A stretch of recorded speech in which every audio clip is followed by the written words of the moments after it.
ГСП онлайн. Городские новости сейчас.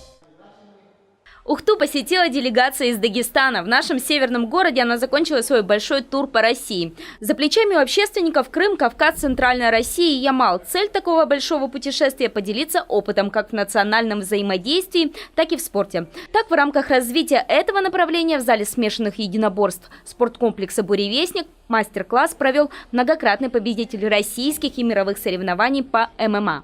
Делюсь опытом, общаюсь с молодежью, то, что им интересно даю. В основном было интересно то, что касается смешанного единоборства. Здесь я смотрю, сейчас будет интересно диалоги, так скажем, да, общение. Потому что здесь есть спортсмены, я так понимаю, и будет общение в общем о спорте. Потому что есть спортивная солидарность, и мы обязаны делиться опытом.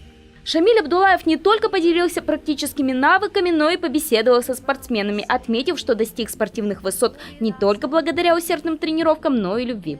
Продолжилась ухтинская программа делегации уже во Дворце культуры за круглым столом с представителями автономий города. Гости, к слову, отметили, что приехали сами делиться опытом, но в итоге решили, что будут перенимать наш. В Ухте их по-хорошему удивила крепкая дружба и активное взаимодействие между всеми национальностями.